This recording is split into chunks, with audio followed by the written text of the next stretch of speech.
Shabbat Shalom, friends. I'm sitting here with my dad. I have the merit to be spending Shabbos together in Miami at the bar mitzvah of my nephew. My father wants to say good Shabbos to everyone. Good Shabbos to everyone. I must tell you, I'm so happy that my son come to me to be at a bar mitzvah together. No other is a time of happiness. He leave all the community. He come to me with his older father. What do you You're think? not so old. Anyways, let's share the Torah. So, a thought for you guys. Today is Rosh Chodesh. Today is the last day of Shabbat, and it's Rosh Chodesh today and tomorrow, because tomorrow is the first day of Adar. And we all know, the rabbis tell us, Mishenichnas Adar marbin b'simcha. When Adar comes in, we increase in joy. Adar is a very joyous month. It's the most joyous month on the Jewish calendar, because that's the month that Purim is in. The month when Haman tried to annihilate the Jewish people, and on Purim is when the celebration happened and the Jewish people were victorious. And since then, Adar has been the most joyous month. But the way the Jewish calendar works is that because we use the lunar year, we count our months by the moon, and the moon has 11 less days than the year of the solar year. Now, so therefore, because we want the holidays to be in a season, the Torah tells us, for example, that the holiday of Passover has to be in the spring, and the holiday of Sukkot has to be in the fall. So what we do is that 7 out of 19 years we have a leap year, and we get a second Adar. And this is one of those years. So not only are we getting 1 year of Adar where we could increase in joy and where we could be happy and joyous, but we get 2 months of Adar, which is a very special thing. Because in a time like today, with all the challenges that we have as the Jewish people, we need greater optimism, we need greater hope. And the Rebbe says something remarkable.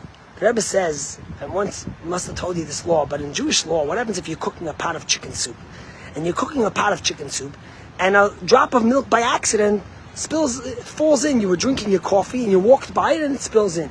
The Jewish law says that if you have 60 times as much soup as you had milk, then the soup remains kosher, even though a drop of milk fell into a chicken soup.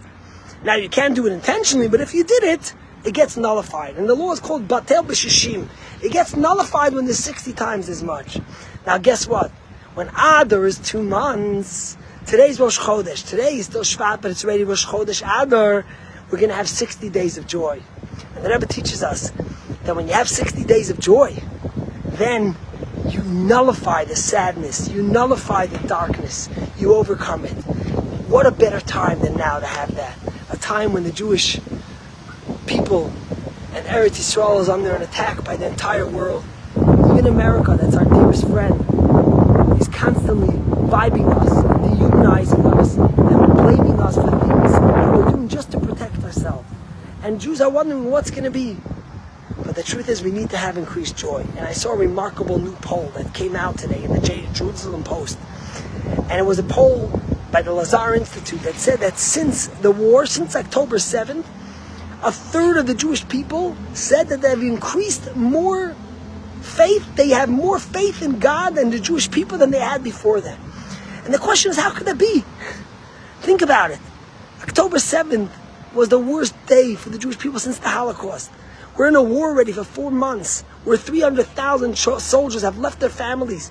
We're in a war where the past 4 months, over 350,000 Jews are not able to return to their homes.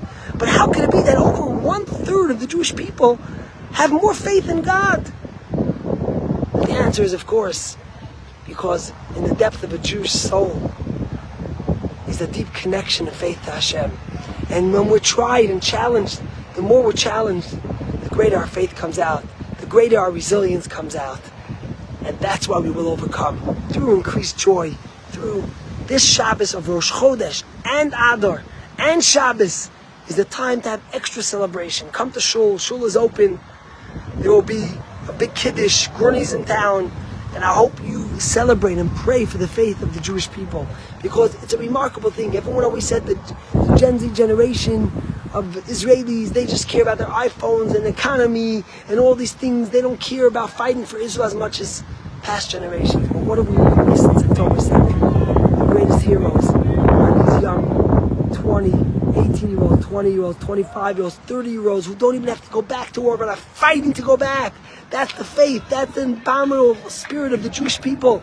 And that's why if we increase in our joy and in our faith over the next 60 days, we will nullify all the negativity, all the hatred. And just as on Purim, Haman was defeated, so true way before Purim, Hamas will be defeated.